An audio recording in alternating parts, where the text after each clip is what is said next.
A gang of bikers stormed into Veterans Memorial Hospital, looking for drugs and easy targets. They found an elite army. Combat paramedic. Instead, what happened next would unravel a multi-billion-dollar medical supply. Theft ring expose a global criminal conspiracy and teach the Iron Wolves motorcycle gang a lethal lesson. Sometimes the most dangerous person in a hospital isn't the one carrying the gun, but the quiet paramedic who knows exactly where to find your pressure points. They thought they were intimidating a simple medical worker.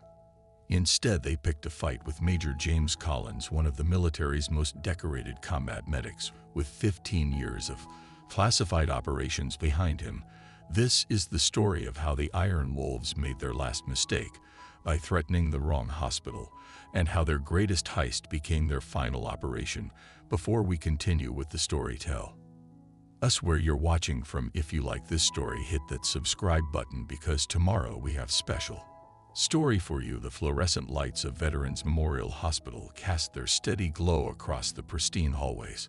As Major James Collins made his rounds, to anyone watching, he was just another paramedic, efficient, professional, and unremarkable. His navy blue uniform bore no indication of the 15 years he'd spent in combat zones or the classified operations that had earned him commendations he could never display. Collins checked the vitals of an elderly veteran in room 214. His movements precise and purposeful. Every action served two functions: caring for his patients and maintaining his cover. As he adjusted the IV drip, his trained eyes caught the reflection of three men in leather vests lingering by the nurses' station. Their posture screamed military training, but their attitudes had nothing to do with service. "Looking good, Miss Martinez," Collins said, his voice gentle as he recorded the vital signs through the window's reflection. He tracked the men's movements, noting their tactical positioning and the subtle bulges under their vests. The memories of his last deployment in Afghanistan surfaced briefly, a mission that had started as a routine medical evacuation and ended with him coordinating air support while treating an entire platoon under heavy fire. But here in the sterile corridors of Veterans Memorial, those skills remained hidden beneath his calm exterior. A commotion erupted down the hall, raised voices, the sound of medical equipment clattering to the floor. Collins moved with measured steps, maintaining his cover while positioning himself to intervene if necessary. The three men had cornered a young nurse, their intimidation tactics obvious to his trained eye. "We're just looking for our friend's room," the largest of the three said, his voice carrying the false sweetness of a predator toying with prey. "Maybe you could help us find it." Collins approached, his footsteps silent despite the polished floor. Years of combat experience had taught him to read situations instantly. These weren't ordinary troublemakers. Their stance, their awareness of sight lines, the way they maintained distance from each other. These were trained operators gone bad. "Everything all right here?" Collins asked, his voice carrying the quiet authority that had commanded respect in war zones. The three men turned their eyes, measuring him with professional assessment. The leader, Collins mentally tagged him Alpha, smiled with practiced charm. "Just asking for directions. I can help with that," Collins replied, positioning himself between the nurse and the visitors. "What room number?" The men exchanged glances. Alpha's smile never wavered, but his eyes hardened. "We'll find it ourselves." As they walked away, Collins memorized their features, movements, and the subtle signs of concealed weapons. He'd seen their type before. Ex-military turned criminal. The Iron Wolves motorcycle gang had been hitting hospitals across 3 states, but this was their first appearance at Veterans Memorial. Back at the nurse's station, Collins pulled up the security feeds on a monitor while pretending to review patient charts. The three men were conducting a professional reconnaissance of the hospital's layout. Their actions confirmed his suspicions. This wasn't a random visit. Later that evening, in the privacy of his modest apartment, Collins accessed a secure laptop hidden in a false bottom drawer. His fingers flew across the keyboard, pulling up classified databases and connecting with old intelligence networks. The Iron Wolves were more than common criminals. They were part of something bigger. Images flashed across his screen: hospital robberies, pharmaceutical thefts, and a pattern of violence that was escalating with each incident. But something else caught his attention. shipping manifests showing medical supplies being diverted through shell companies' destinations match locations. He'd investigated in Afghanistan years ago. Collins leaned back, his mind racing.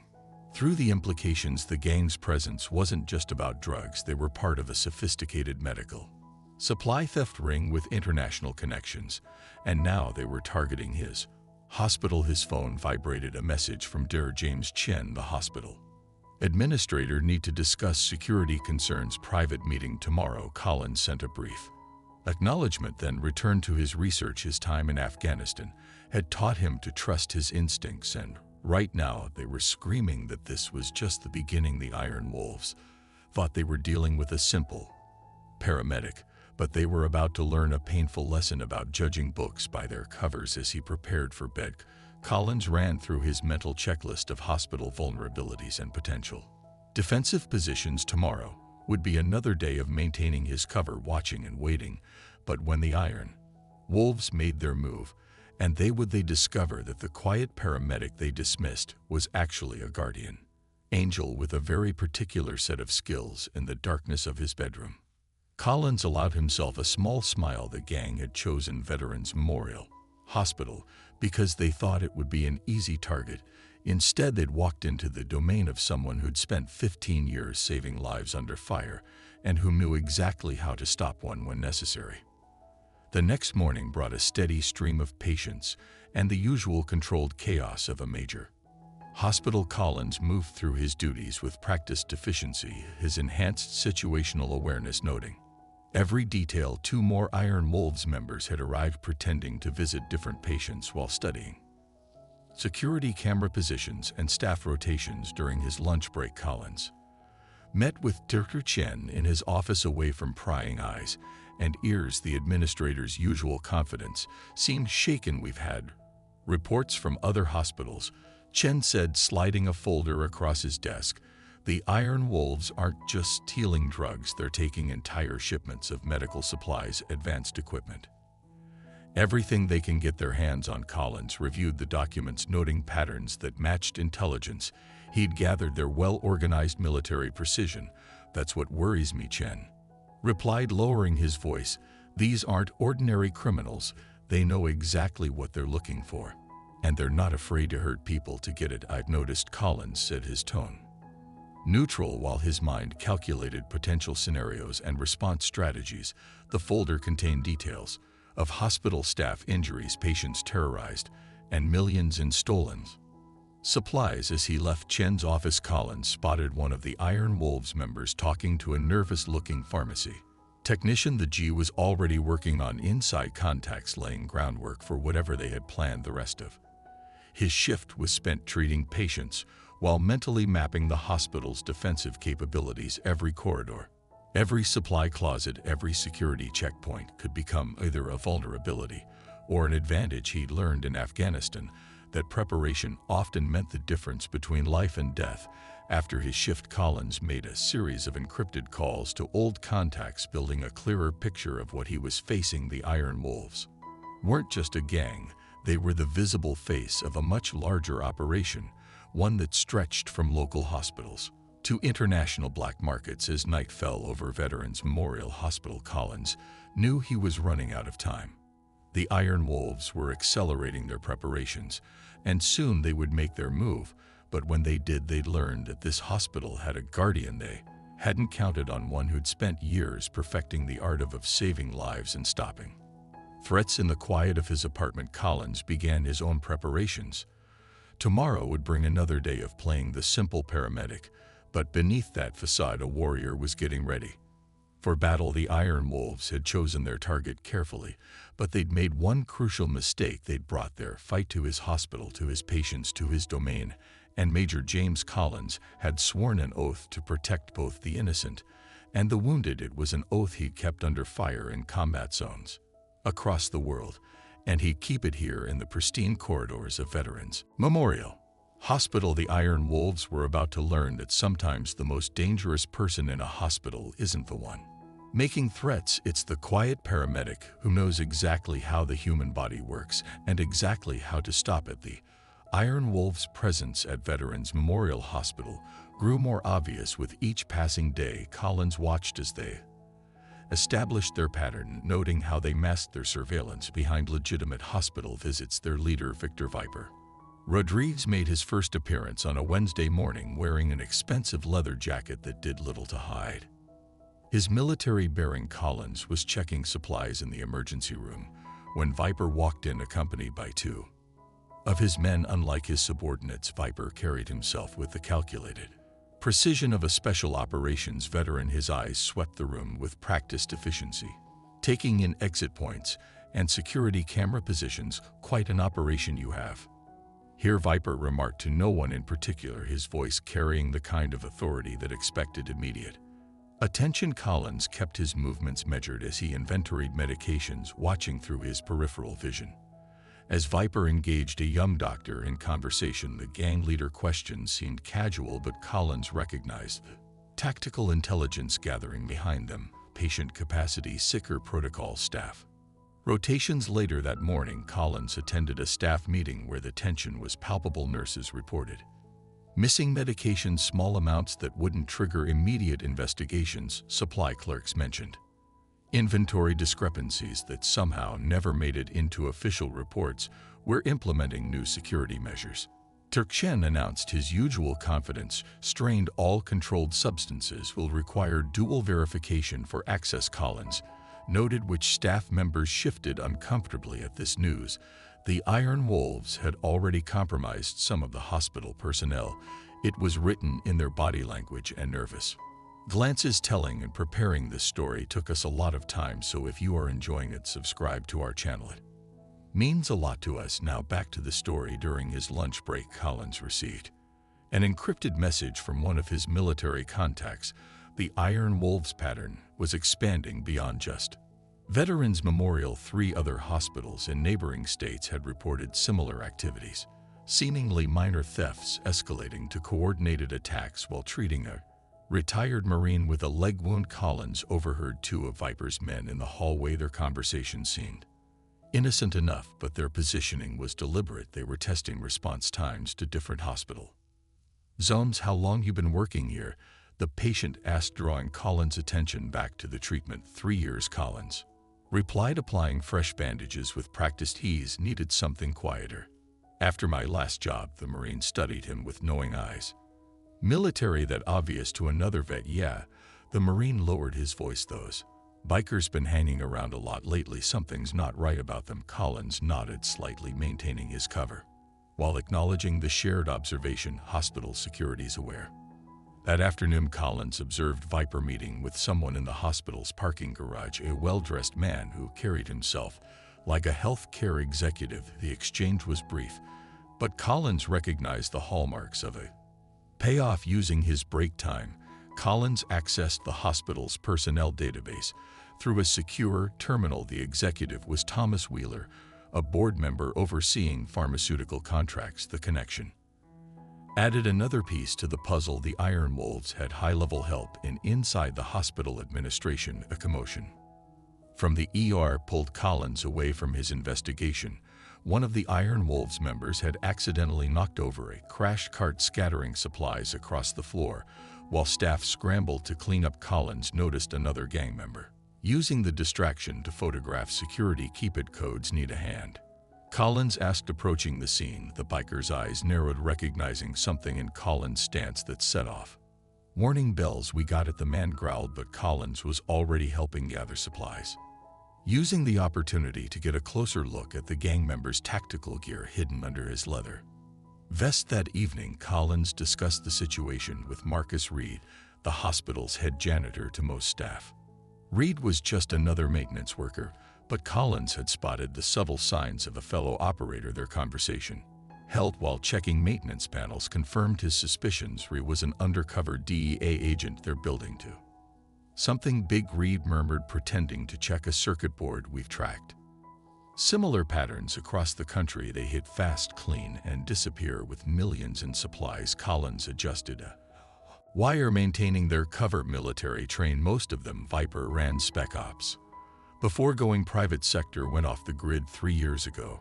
Resurfaced with the Iron Wolves, the pieces were starting to Form a clearer picture. Veterans Memorial wasn't just another target. Its status as a major trauma center meant it had access to restricted medications and equipment that weren't available at smaller hospitals. Walking the quiet halls during his night shift, Collins documented the Iron Wolves' growing presence.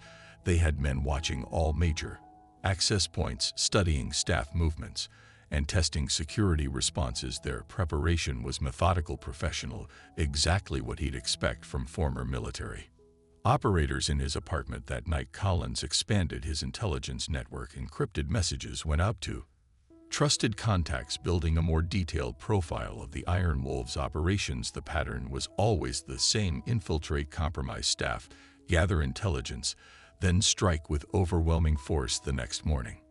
Brought new tensions. A nurse was found crying in the supply room, refusing to explain what had upset her. Collins recognized the signs of intimidation. The Iron Wolves were tightening their grip on compromised staff during a trauma response. Collins noticed how Viper men used the chaos to probe deeper into restricted areas. They were learning the hospital's emergency protocols, studying how staff responded to crises. It was the kind of detailed reconnaissance he'd seen in military operations. Dirk Shen called another staff meeting, his face drawn with worry. "We've had reports of similar incidents at other facilities," he announced. "All staff need to be extra vigilant with security protocols." Collins watched the reactions around the room. Some showed genuine concern, others carefully masked fear, and a few displayed the subtle signs of guilt. The Iron Wolf's influence had spread further than most realized. Later, while restocking ambulance supplies, Collins observed Viper meeting with more hospital staff, a security guard, a pharmacy tech, and an IT specialist. Each conversation was brief, casual looking, but Collins recognized the hallmarks of recruitment and coercion. A text from Reed confirmed his observations. "They're bringing in more muscle. Whatever they're planning, it's happening soon." Collins spent his dinner break mapping potential defensive positions throughout the hospital. Each department had its vulnerabilities, but also offered tactical advantages if used correctly. He learned in Afghanistan that urban combat was about using the environment to your advantage. As his shift ended, Collins noticed new faces among the Iron Wolves, harder men with the dead eyes of experienced killers. Viper was building his assault team, positioning them throughout the hospital under various covers. In the locker room, Collins overheard two nurses discussing missing medication logs, not theft, but discrepancies in the digital system. The Iron Wolves weren't just compromising people, they were infiltrating the hospital's infrastructure. Driving home, Collins spotted a tail professional 2 cars back, switching positions at regular intervals. The Iron Wolves were expanding their surveillance, which meant they'd noticed something about him. His cover was holding, but they sensed something wasn't quite right about the quiet paramedic. That night, as Collins reviewed his intelligence data, a pattern emerged. The Iron Wolves weren't just targeting Veterans Memorial's current supplies, they were positioning themselves to hijack a massive incoming shipment of restricted medications and military-grade medical equipment. The hospital was about to receive supplies that would support a major military deployment, materials worth millions on the black market. The Iron Wolves had bigger plans than just another hospital heist. They were preparing for something that would make their previous operations look like practice runs. Collins sent encrypted updates to his contacts, knowing that time was running out. The Iron Wolves were almost ready to move, and when they did, it would be with the precision and force of a military operation. But they still hadn't realized their critical missed AK that brought their war to a hospital protected by someone who'd spent his career mastering the art of combat medicine. Soon they would learn that choosing Veterans Memorial as their target would be their final tactical error. The breaking point came during the Monday morning shift change. Collins was assisting an elderly veteran with his physical therapy when he heard the commotion from down the hall. The sound was subtle, not enough to alert the regular staff, but to his trained ear it carried the unmistakable edge of controlled aggression. 3 Iron Wolves members had cornered a young nurse in the medication storage room. Their poses were casual, but Collins recognized the practiced intimidation techniques. The nurse, Jessica Chen's niece, was trying to maintain her composure while attempting to access the secure medication cabinet. "Look, we just "Need you to verify the inventory," one of the bikers said, his voice carrying the false sweetness of a predator. "For insurance purposes, you understand." Collins approached silently, years of combat experience guiding his movements. The elderly veteran, he'd been helping a former Force Recon Marine named Mike. Dawson caught his eye and gave an almost imperceptible nod. Some skills never fade. And Dawson had clearly read the situation. "Everything all right here?" Collins asked, his voice carrying the quiet authority that had commanded respect in combat zones across 3 continents. The Iron Wolves turned their stance, shifting subtly into defensive positions. Collins noted their spacing, the way their hands moved toward concealed weapons. These weren't amateur thugs, they were trained operators just handling some paperwork, the lead biker said, a man Collins recognized as Viper Lieutenant known as Switchblade. "Then you won't mind if I help?" Collins replied, positioning himself between Jessica and the biker's hospital. "Policy requires 2 staff members for inventory verification."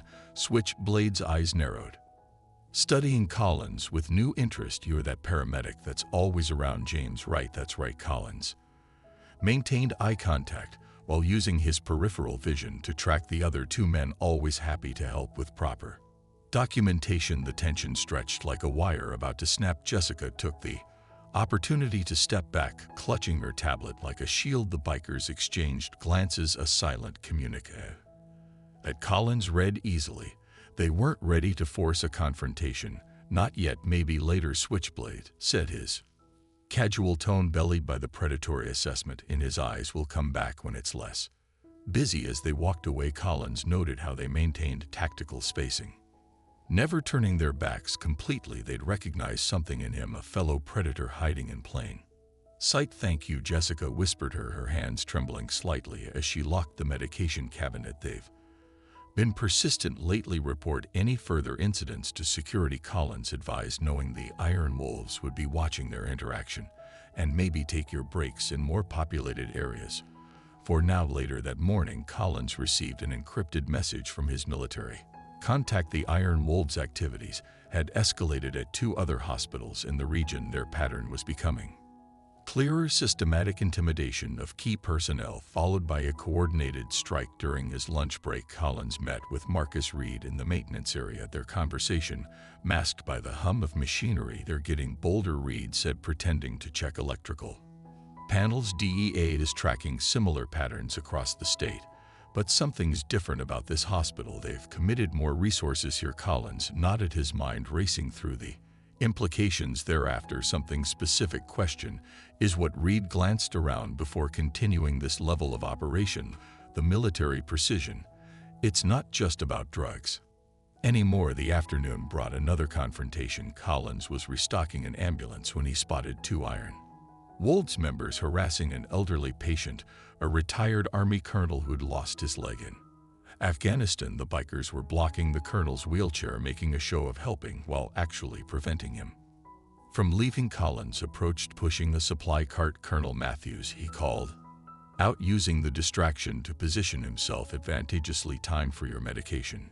Check. The bikers turned, recognition flickering in their eyes. It was the same pair from the pharmacy incident earlier. This time their stance was more aggressive, testing boundaries. "We're just helping our friend here," one said, his hand resting casually near his concealed weapon. "I appreciate the thought," Collins replied, his tone professional while his body shifted into a combat-ready stance.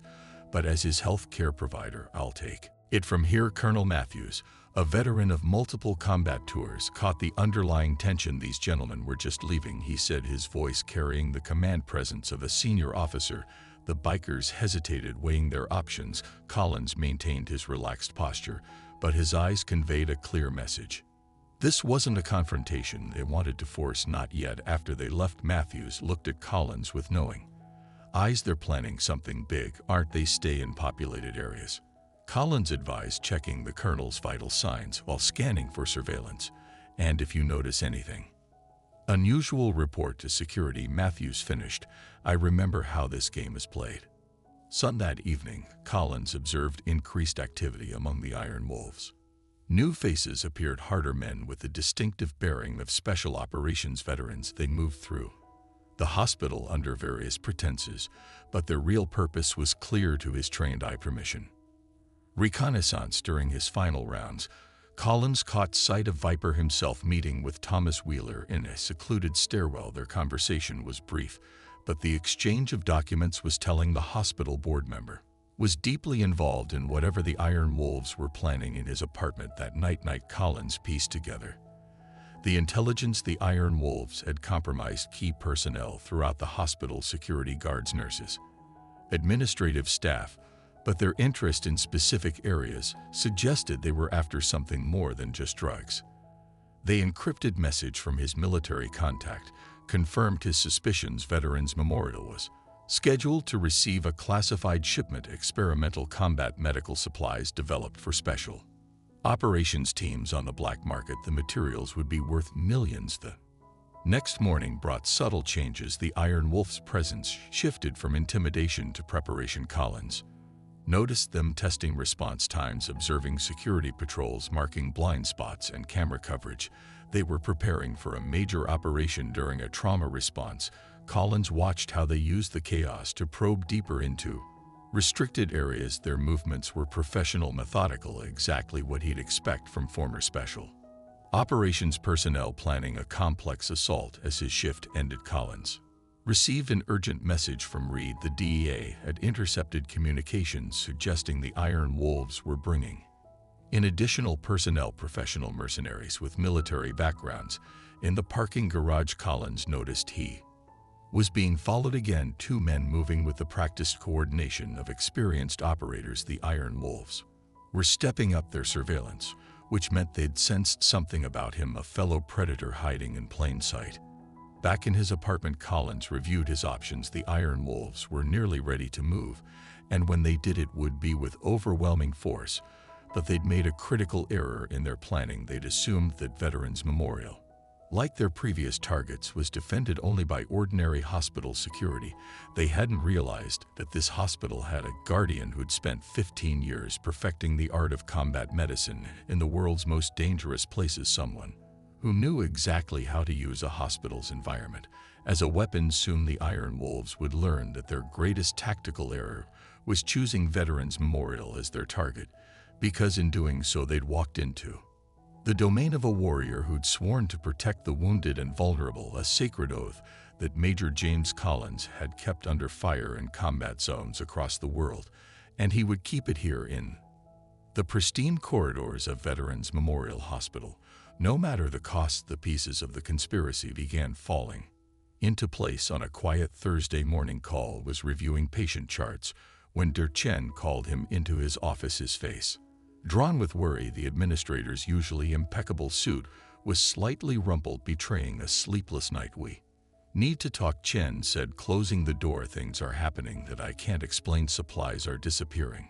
Records are being altered and staff members are acting strange." Collins noted the way Chen's hands trembled slightly as he pulled out a file. "I found these discrepancies in our shipping manifests. Military grade medical supplies listed as regular inventory. Someone's using our hospital to move restricted materials." "How long has this been happening?" Collins asked mentally, connecting this new information with his existing intelligence. "Months, maybe longer." Chen lowered his voice. "I've tried reporting it through proper channels, but the complaints keep disappearing. Someone high up is involved." Collins studied the documents, recognizing the hallmarks of a sophisticated black market operation. The supply routes matched patterns he'd seen during his last deployment in Afghanistan, the same networks that had been diverting medical supplies from military hospitals. Later that morning, Collins met with Marcus Reed in the hospital sub-basement. Their conversation covered by the hum of industrial machinery. "D has been tracking similar patterns across the country," Reed revealed, pretending to check maintenance logs. "Hospitals receiving military supplies are being targeted systematically. The Iron Wolves are just the muscle. There's something bigger behind this." Collins shared what he'd learned from Chen. "They're using legitimate medical supply chains to move restricted materials. The question is, where's it all going?" "That's where it gets interesting," Reed replied, pulling out his phone to show a series of photos. "We've traced shipments to ports in 3 countries. Same ports that were involved in that operation you handled in Afghanistan. The connection sent a chill down Collins' spine. 3 years ago, he'd uncovered a massive medical supply theft ring operating through military hospitals in Afghanistan. The investigation had been shut down abruptly, and several key witnesses had disappeared during his afternoon shift. Collins observed new faces among the hospital staff. Temporary workers placed by an agency. Their credentials looked perfect, but he noticed the subtle signs of military training in their movements. While treating a patient in the ICU, Collins overheard a conversation between two Iron Wolves members that confirmed his suspicions. They were discussing security arrangements for an incoming shipment, one that didn't appear on any official hospital records. Using his break time, Collins accessed the hospital secure systems through a terminal in the empty radiology department. The shipping manifest showed a pattern: legitimate medical supplies being used to mask the movement of restricted materials. Someone with high-level access was manipulating the records. A message from his military contact provided another piece of the puzzle. The Iron Wolves had connections to private military contractors operating in conflict zones across Asia and Africa.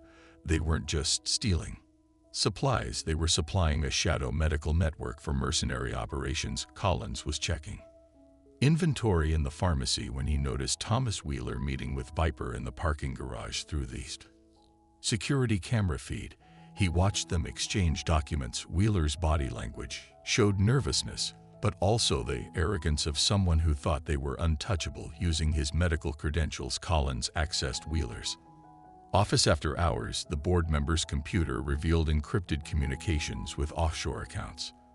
The money trail led to shell companies, the same ones Collins had encountered during his investigation in Afghanistan. A noise in the hallway forced him to retreat, but not before he copied key files to a secure drive. As he left, he spotted two of Viper's men conducting a security sweep. Their movements were too professional for simple gang members. They were trained counterintelligence operators. Back in the ER, Collins treated a patient while observing the Iron Wolves' increasing activity. They were positioning their people strategically throughout the hospital, preparing for something big during a trauma response. He noticed how they used the chaos to test response times and security protocols. Their reconnaissance was thorough, professional, exactly what he'd expect from special operations veterans planning a major assault. A text from Reed confirmed his assessment. They're bringing in heavy hitters, ex-military contractors with wet work experience. Whatever they're planning, it's happening. Soon that evening, Collins discovered another layer of the conspiracy. The hospital's new security system, installed 3 months ago, had hidden backdoors built into its code. Someone had compromised the hospital's defenses long before the Iron Wolves arrived in his apartment. Collins connected with his intelligence network through encrypted channels. The pattern was bigger than anyone had realized. Veterans Memorial wasn't just another target.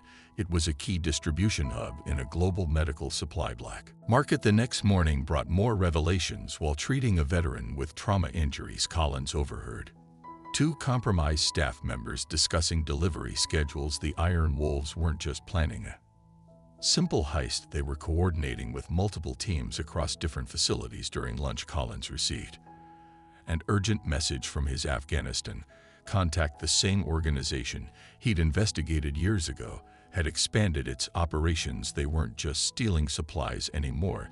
They were building a parallel medical infrastructure for private military operations worldwide.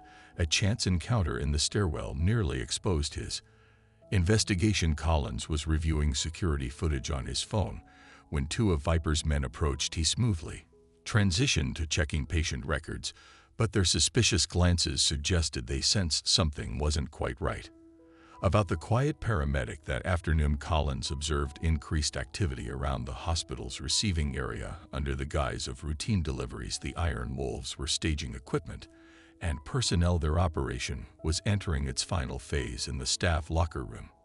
Collins overheard a conversation that confirmed his worst fears. The Iron Wolves weren't just after the hospital's current supplies. They were waiting for a specific shipment: military-grade combat medical supplies, experimental treatments, and restricted medications worth millions on the black market. As his shift ended, Collins noticed he was being followed more openly. Now the Iron Wolves had stationed Observers at key points throughout the hospital, they were watching him, sensing something about his movements that set off their combat-trained instincts. Back in his apartment, Collins reviewed all the intelligence he'd gathered. The conspiracy was vast: corrupt hospital administrators, compromised security systems, black market medical supplies, and private military contractors. And at the center of it all was Veterans Memorial Hospital. Tomorrow would bring another shift of playing the simple paramedic. But beneath that facade, Collins was preparing for war. The Iron Wolves thought they were executing a well-planned operation, but they'd made one critical mistake. They'd chosen to target a hospital protected by someone who'd spent his career fighting exactly this kind of enemy. Soon they would learn that bringing their war to Veterans Memorial would be the last tactical error they'd ever make. The Iron Wolves launched their operation at shift change, the hospital's most vulnerable time. Collins was checking supplies in the ER when he noticed the first signs: security cameras freezing momentarily, radio communications experiencing technical difficulties, key card readers mysteriously malfunctioning. The takeover began with surgical precision. Teams of 4 moved through the hospital's wings, their movements coordinated and professional. To untrained eyes, they looked like maintenance workers and security personnel, but Collins recognized their tactical formations and the subtle bulges of concealed weapons. All staff, please report to your designated areas for an emergency protocol review. The PA system announced. The voice was calm, official sounding, but Collins caught the slight edge that marked it as a hostile takeover signal. In the ER, Collins watched as 3 maintenance workers positioned themselves near key exits, their eyes constantly scanned for threats, hands staying close to their concealed weapons. These weren't ordinary gangmen members. They moved with the precision of special operations veterans. Something's wrong with the security system, a nurse whispered to Collins as she passed. Cards aren't working in the pharmacy wing. Collins nodded, already noting how the Iron Wolves were systematically isolating different sections of the hospital. They were using the building's own security measures against it, turning each department into a controllable sector. Through the windows of the ICU, he observed more teams moving into position. Their coordination was flawless. Teams of operators securing critical areas while maintaining the illusion of normal hospital operations. A code blue alert drew staff to the cardiac unit. Collins recognized it as a tactical diversion, pulling medical personnel away from sensitive areas while Iron Wolves operators moved restricted medications from the pharmacy. In the pediatric ward, Collins found Chen looking pale, but determined. They're everywhere. The administrator whispered, security isn't responding to calls, and some of our own staff are acting strange. Get the critical care patients ready for possible evacuation, Collins instructed quietly, but do it discreetly. Make it look like routine preparation. Moving through the corridors, Collins cataloged the Iron Wolves positions. They had teams covering all major access points with special attention to areas containing valuable medical supplies. Their operation showed the hallmarks of extensive planning and insider knowledge. In the radiology department, Collins encountered Marcus Reed. The undercover DEA agent was maintaining his janitor cover while observing the takeover. They've got at least 30 operators in play, Reed murmured, pretending to fix a light fixture. Professional mercenaries, not gang muscle. And they've compromised our communications. Collins helped him with the light, using the moment to share information. They're isolating wings systematically. Ally looking for something specific. That's not all, Reed added. DEA intercepted chatter about additional teams standing by. This is bigger than we thought. A commotion from the emergency room drew Collins' attention. One of the Iron Wolves teams had cornered a security guard who hadn't been compromised. The situation was escalating toward violence. Collins approached, pushing a medical cart. His movements were casual but precise, positioning himself between the operators and their target. Need some help here? He asked, his voice professionally neutral, while his body shifted into combat-ready stance. The lead operator, Collins recognized him as one of Viper's lieutenants, smiled without warmth. Just a security issue, nothing medical needed, really. Collins kept his tone light while noting their tactical positions. Because I'm seeing signs of elevated stress and potential cardiac issues. Maybe we should do a quick check. The tension stretched like a wire about to snap, the security guard recognizing the danger slowly backed away. The Iron Wolves operators exchanged glances, weighing the cost of confrontation against their mission timeline. Another time, the lieutenant said finally, but his eyes held a warning. They'd marked Collins, now a potential threat to be dealt with as the situation diffused. Collins observed more teams moving into position. They were establishing control points throughout the hospital, using compromised staff to maintain the appearance of normal operations. In the pharmacy, he watched as Iron Wolves operators coordinated with corrupted hospital personnel to access restricted medications. Their operation was methodical, professional, targeting specific supplies while avoiding others to minimize suspicion. A message from his military contact confirmed his observations. Similar takeovers were being attempted at other hospitals, but Veterans Memorial was clearly their primary target. Collins used his medical duties as cover to move between departments, mapping the Iron Wolves' positions and identifying potential weaknesses in their operation. They were good, very good, but their focus on controlling the hospital's infrastructure had left subtle gaps in their security. In the surgical wing, he noticed how they'd positioned snipers disguised as maintenance workers on adjacent buildings. Their fields of fire covered all major approaches to the hospital, but left blind spots that could be exploited. The hospital's legitimate staff were beginning to realize something was wrong. Collins observed their growing anxiety, noting which ones showed genuine fear and which displayed the subtle signs of complicity during a trauma response. He watched the Iron Wolves using the chaos to move equipment and personnel. They were staging supplies, preparing for something bigger than a simple hospital takeover. A nurse he trusted passed him a note. Viper had been seen meeting with Thomas Wheeler in the administrator's office. The board member's involvement in the operation was now open. His pretense of legitimacy abandoned. Collins was treating a patient when he overheard two Iron Wolves operators discussing their next phase. They were waiting for something, a specific signal that would trigger an escalation of their takeover. In the basement, he found Marcus Reed checking security panels. They'd locked down all external communications. The DEA agent reported hospital phones, internet, everything routes through their systems. Now Collins helped him replace a panel, using the moment to share intelligence. They're positioning for something bigger. This takeover is just phase one. As evening approached, the Iron Wolves control tightened. More teams arrived, moving through service entrances and emergency exits. Their numbers were growing, but their movements suggested they were still waiting for something. In his brief breaks between patients, Collins prepared his own countermeasures. Each department offered tactical advantages that the Iron Wolves, for all their military training, hadn't considered. A hospital's infrastructure could become a powerful weapon in the right hands. The sun set over Veterans Memorial Hospital, casting long shadows through the corridors. The Iron Wolves had executed a nearly perfect takeover, establishing control with minimal disruption to the outside world. Everything appeared normal, but they'd made one critical mistake in focusing on controlling the hospital systems and staff. They'd overlooked the quiet paramedic who moved among them. They hadn't realized that Veterans Memorial had a guardian who'd spent years perfecting the art of combat medicine in the world's most dangerous places. Whom they would learn that choosing this hospital as their target would prove to be a fatal error. As night settled over Veterans Memorial Hospital, Collins began discovering unexpected allies. It started in the orthopedic ward, where he found Colonel Matthews organizing a group of veteran patients.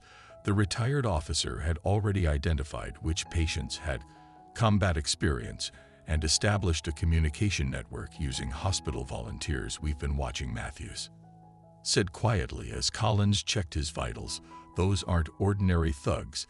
They move like spec ops." Former military, Collins confirmed, using the routine medical check as cover. "They've taken control of most critical systems." Matthews nodded slightly. Third-floor janitor Mike Dawson, Force Recon. He's been mapping their movements. 2 nurses on ITU rotation are former Army medics, and that physical therapist in rehab, Navy EOD. Collins processed this information While maintaining his professional demeanor, Veterans Memorial status as a military hospital meant it had more than its share of for former service members among both staff and patients. The Iron Wolves hadn't accounted for this in their planning. In the pharmacy, Collins encountered Sarah Martinez, a quiet technician he previously noted for her precise movements. As she helped him inventory supplies, she slipped him a hand-drawn map showing the Iron Wolves' patrol patterns, 8 years force protection. She whispered, "Some of us have been comparing notes. They're setting up for something big, but they don't know about." All the service tunnels under the old wing. Collins met Marcus Reed in the maintenance area where the DEA agent was coordinating with their growing network of allies. "We've identified 15 former military among the staff," Reed reported, "plus at least 10 combat veterans among the patients who can assist with intelligence gathering. They're expecting resistance," Collins noted, "but not from inside their secure perimeter." As they talked, Collins observed the Iron Wolves' patrols through the security cameras. Their rotations were professional, but they'd made a critical assumption that the hospital staff and patients were all civilian non-combatants. A coded message from the ICU caught his attention. Chen had been quietly identifying staff members with emergency response training. The hospital's disaster preparedness protocols were providing cover for organizing resistance. Collins found an unexpected resource in the hospital's chaplain, Father Mike Sullivan. The priest's daily rounds gave him unrestricted access to all areas, and his military background, 20 years as a Navy chaplain, made him an ideal coordinator. "The Iron Wolves are watching for tactical movements," Sullivan explained during a brief meeting in the chapel, "but they ignore someone offering spiritual comfort. I've mapped most of their strong points through the chapel's windows." Collins watched another team of operators moving through the parking structure. They were good, very good, but they'd failed to consider that many of the hospital staff and patients shared their military background. In the surgical wing, Collins connected with Amanda Torres, a trauma surgeon who'd served 3 tours as a combat medic. She'd been cataloging which operating rooms could be converted into defensive positions if needed. "Most of their attention is on the pharmacy and supply areas," Torres reported. "While reviewing patient charts, they're not watching the blood bank as closely. We've been moving critical supplies into secondary storage." Collins used his rounds to establish contact with more allies, a respiratory therapist who'd served in Army Special Forces, an X-ray technician from Marine Force Recon. Even some of the cafeteria staff had military backgrounds. Each one provided another piece of intelligence about the Iron Wolves' operation during a trauma response. Collins observed how their network was already adapting to the takeover. Medical supplies were being subtly redistributed, emergency equipment staged in key location, and communication channels established using the hospital's pneumatic tube system. In the pediatric ward, he found nurses creating evacuation plans disguised as fire drills. Former military personnel had been strategically assigned to protect the most vulnerable patients. "They're watching the main exits," a nurse with Army combat medic experience reported, "but they don't know about the service elevator we used." Iron Wolves launched their main assault at precisely 2:47 during renovations. Collins coordinated with Marcus Reed to establish secure communication protocols. The Iron Wolves had control of the hospital's official channels, but they couldn't monitor the informal networks developing among staff and patients. A message passed through their growing resistance network. Viper was bringing in more operators. The Iron Wolves were establishing a command center in the administrative wing, suggesting they planned to hold the hospital for an extended period. In the physical therapy department, Collins found Mike Dawson, the former Force Recon Marine, teaching other veterans how to use their medical equipment as improvised weapons if necessary. Walkers, crutches, and exercise equipment could become effective tools in close-quarter combat. "They're professional," Dawson observed, "but they're thinking like soldiers, not healers. They don't understand how a hospital really works." The observation gave Collins an idea. The Iron Wolves had focused on controlling the hospital's security systems and access points, but Veterans Memorial's true strength lay in its people, the dedicated profession who knew every corner, every supply closet, every backup system. As evening approached, Collins received reports from their expanding network. The Iron Wolves had established strong defensive positions But their focus on external threats left them vulnerable to resistance from within. In the pharmacy, Sarah Martinez had been marking medication containers with subtle signs, allowing their allies to identify which supplies had been compromised. The Iron Wolves operated weren't trained to notice the small discrepancies in pharmaceutical labeling. Father Sullivan's evening rounds provided cover for coordinating their growing resistance. The priest's presence in restricted areas raised no suspicion, allowing him to gather intelligence on the Iron Wolves' operations. Collins used his medical duties to move between different departments, gradually connecting the various elements of their network. Each ally brought unique skills and knowledge of the hospital system. During his break, he met with Dark Shin in the morgue, one of the few places the Iron Wolves didn't monitor closely. The administrator had been documenting the gang's movements and identifying which staff members had been compromised. They think they control a hospital because they control its systems, Chen observed. But a hospital is more than its infrastructure, it's its people. As night fell, Collins coordinated with their growing resistance network. The Iron Wolves had executed a tactically sound takeover, but they'd made a crucial mistake. They'd assumed that controlling the hospital systems meant controlling its people. They hadn't realized that Veterans Memorial was more than just another medical facility. It was a community of healers and warriors, professionals who'd sworn oaths to protect the vulnerable, oaths they'd kept under fire in combat zones across the world. Soon the Iron Wolves would learn that their greatest tactical error wasn't in their execution, but in their target selection. They thought they were taking over a simple hospital. Instead, they'd walked into a fortress defended by veterans who knew exactly how to fight back. The question wasn't if they would regret their choice, but when they Collins was treating a patient in the ER when the hospital's power grid suddenly failed, plunging the corridors into darkness. Before emergency generators kicked in through the windows, he watched as unmarked vans pulled up to every major entrance. Professional operators and tactical gear emerged, moving with military precision. These weren't the bikers who'd been casing the hospital. These were mercenaries, combat veterans hired for their expertise in siege operations. Execute Operation Blackout. Viper's voice crackled through stolen hospital radios. All teams proceed to primary objectives. Collins moved quickly, activating their prepared response network. In the ICU, Torres was already implementing their backup power protocols, ensuring critical patients maintained life support. The Iron Wolves had control of the main generators,